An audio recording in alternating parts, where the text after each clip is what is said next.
I don't know if I've been on the extreme right side of social media, but anytime I see anything with ICE, it's people defending it and how they're protecting America, and I can't help but laugh. You know how people say when you don't learn history, you're bound to repeat it? If you're American, I'm sure you know that America has a history of extreme forms of racism, specifically with black people. But I've realized that some people have literally no idea how racist America still is. Don't get me wrong, we've obviously made so much progress in the last 100 years, but I think the reason people are still so upset and whiny about racism is that we tend to go backwards sometimes. Have you ever noticed how America has this weird habit of apologizing for racism and then just doing it again? The government even issues formal apologies decades later and throws around things like regret and never again, but then we do it again. But now it gets a new name, a new target, and new excuses. For those of you who don't know, ICE stands for Immigration and Customs Enforcement. It's a U.S. federal agency under the Department of Homeland Security that handles immigration enforcement, deportations, and border security. Basically, they're the ones responsible for detaining and removing undocumented immigrants or anyone who violates immigration laws. And while ICE claims to be about public safety, it's widely known to be extremely controversial with their tactics and detention practices. My main issue is with their detainment camps, or also known as immigration detention centers, where the US government claims to hold people who are either in the country without legal status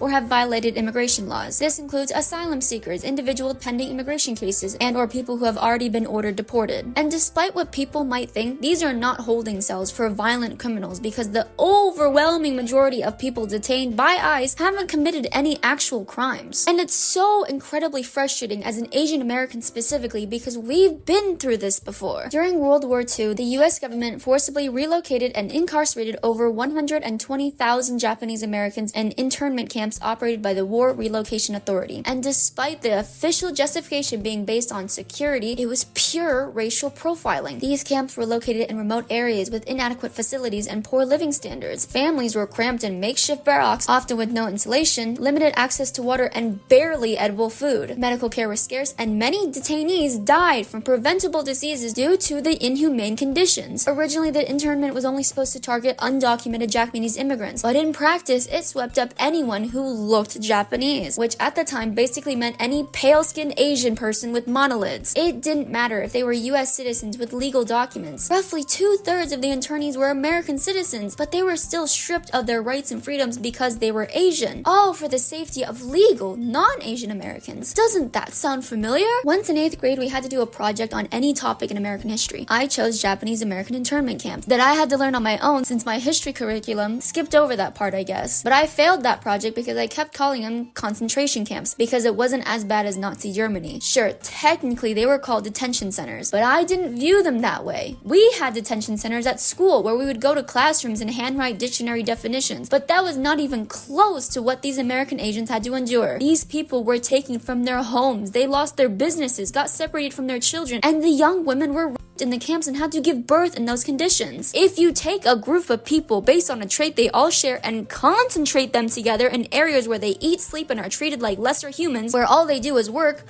what are you supposed to call that? Just because they didn't have gas chambers doesn't make it any less of a dehumanizing, race-based imprisonment. They shouldn't have to die to receive your sympathy. So when I see conservative Asian Americans turn a blind eye to ICE deportations, I genuinely wonder, what the actual is wrong with you? How can you ignore the same dehumanizing system that your own ancestors were subjected to? How can you forget that your own people lost their homes, businesses, and dignity, all because non-Asian Americans were too intolerant to see them as citizens? Sure, maybe you grew up comfortably, never been treated like an outsider, but your grandparents or great-grandparents didn't have that luxury. They were targeted, detained, and dehumanized simply for being Asian in America. They were forced to carry enemy alien identification papers, denied citizenship, and locked away in internment camps even if they were born and raised here. And I promise I'm not trying to be the friend that's too woke, because you don't have to be an activist to recognize the hypocrisy of degrading oppression when your own community once lived through it. Right-wing American media, at least the bits that I've seen, have a habit of only remembering racism when it applies to black and white experiences, which, to be clear, is valid considering how deeply anti-black racism is embedded in Americans' foundation. The transatlantic slave trade, Jim Crow,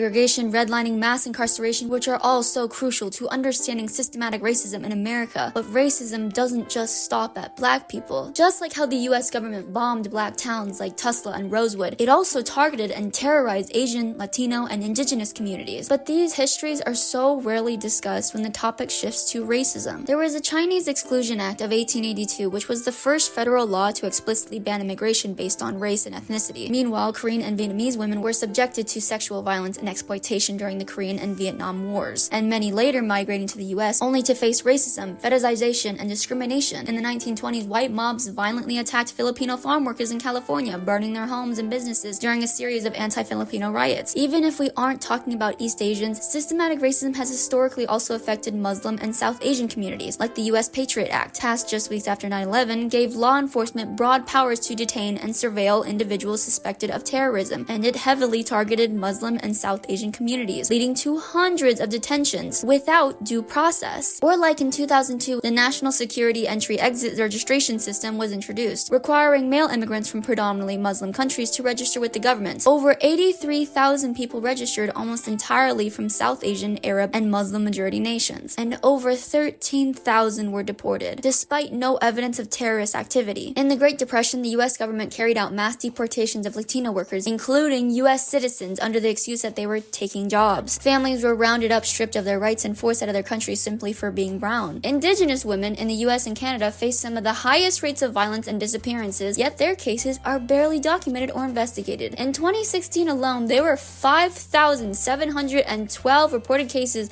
of missing or murdered Indigenous women, but only 116 of them were logged in the Department of Justice database. To do the math for you, that's less than 2%. Thousands of women and girls go missing or get murdered, and they have to be reduced to a couple entries in a database to show people who ignore them that they're being targeted. Even in right-wing turf feminist spaces, they rarely address women of color outside of black feminism. Feminism has been a dominant movement in the US for decades, but many of its subsets have consistently excluded women of color. One of the biggest criticisms of feminism is how it was built on racism, and that's actually very true. Mainstream white feminists historically excluded black women, refusing to prioritize their struggles or include them in their movements, and that's the part we hear about most when we do talk about the racist aspects of feminist movements. But what rarely gets discussed is how feminism also excluded Latina, Asian, and Indigenous women. When I see those dropship t-shirts listing feminist milestones, they always include white women getting the right to vote in 1920 and black women technically gaining voting rights in 1965 with the Voting Rights Act. But what about Asian and Middle Eastern women who faced immigration bans or got excluded from conversations about voter rights and representation? Latino women in Puerto Rico weren't allowed to vote until 1935, and even then language barriers and voter suppression continued to block access. Indigenous women were technically granted US citizenship in 1924, but they were still denied the right to vote in many states through discriminatory laws until the Writing Votes Act. Where are those milestones? Why do those women always get forgotten? I keep seeing right-wing black people criticize how the left is too dramatic about racism, claiming that racism in America isn't even that bad anymore, just based on their own personal experiences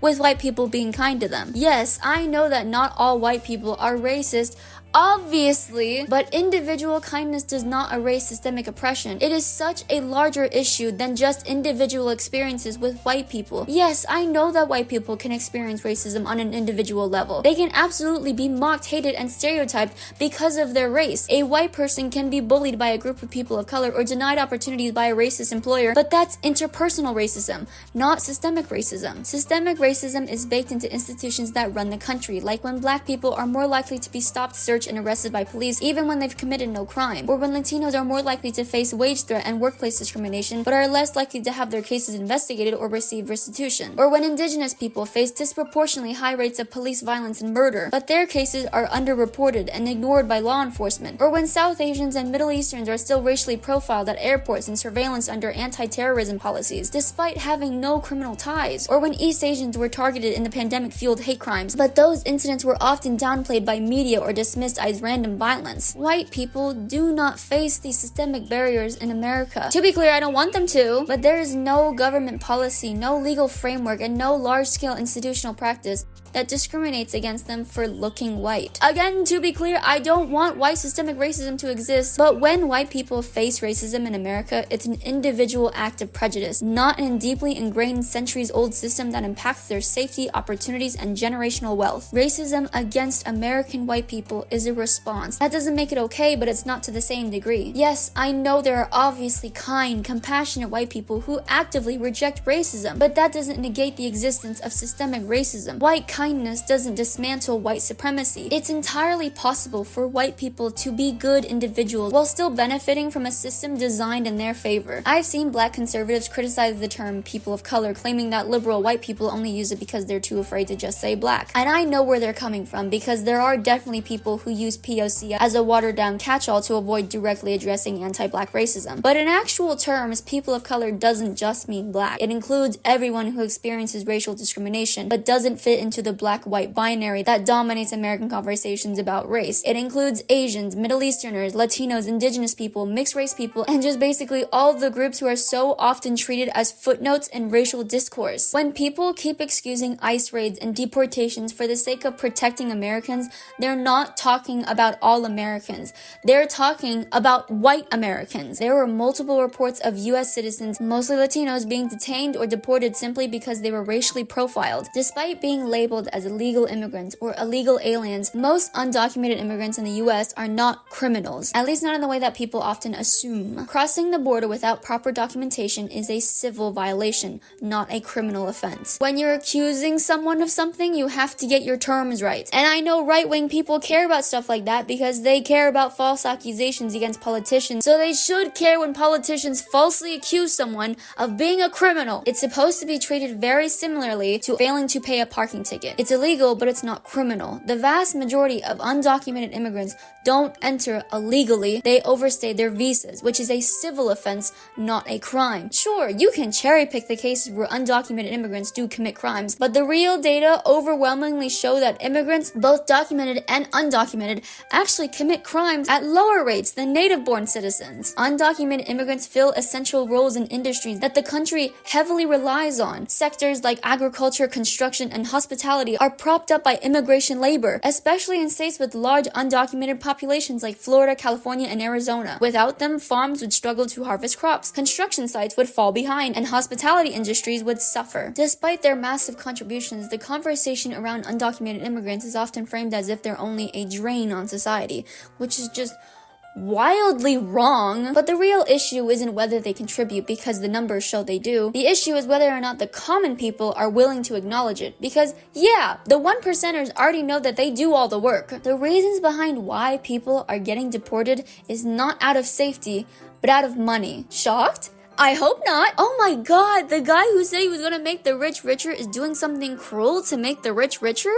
What? Who could have seen that coming? If you understand even basic economics, you'll see how deporting immigrants is profitable, just not for everyday Americans. It's profitable for corporations and the wealthy business owners who benefit from exploiting cheap labor. When undocumented immigrants are deported, the companies they worked for don't actually lose anything. In many cases, the same companies simply outsource the labor to the workers they deported, but now they can pay them even less because the US dollar is stronger than the local currency in many of the countries these immigrants are deported to. An example would be that if you're an immigrant who worked on a farm in California, they might have earned $15 an hour, which is the minimum wage in California. But if they get deported, the same company can contract them again through an overseas partnership, which in countries like Guatemala, Honduras, and El Salvador could be as low to $1 to $3 an hour. The company still profits. They're paying less for the same labor while reaping the benefits of cheap foreign wages. Even private detention centers profit directly from deportations. Over 70% of immigrants in detention are held in privately run facilities operated by for-profit corporations like CoreCivic and GEO Group. These companies get paid by the government per detainee, which means more deportations, more profit. As much as right-wing media was trying to paint ICE targeting brown and black immigrants as necessary for public safety because at least they could lean into racial fear-mongering and dehumanizing stereotypes, but now as of April of 2025,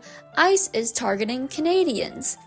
Canadians! You know, the group of people who are widely known to be the nicest and safest group of people to be around in America. And now, I still haven't heard anything from alt-right influencers saying that these deportations are still for public safety. Because how do you justify deporting Canadians? It's harder to stoke fear when the people being detained look and sound like the people defending ICE. They're white, they speak English, they have cultural similarities to Americans, making it a lot harder to convince the public that there's some kind of existential threat. When racism goes around, it always comes back around, because this is what happens when you normalize human rights violations. It starts with targeting people who don't look like you, the ones who are easier to dehumanize, the ones you can distance yourself from them because their pain feels foreign. But it never stops there. Injustice always expands when you let it go. It seeps into every corner, and eventually it reaches the people who do look like you. You shouldn't have to lose your own loved ones to recognize the cruelty and stripping people from their homes, tearing apart their families, and treating human beings like disposable labor. You shouldn't have to wait until it's your friends, your neighbors, and your coworkers being detained to realize that it was always wrong. But you don't have to wait until the system hurts you or the people you love to care. You can care now, because the people being deported, detained, and dehumanized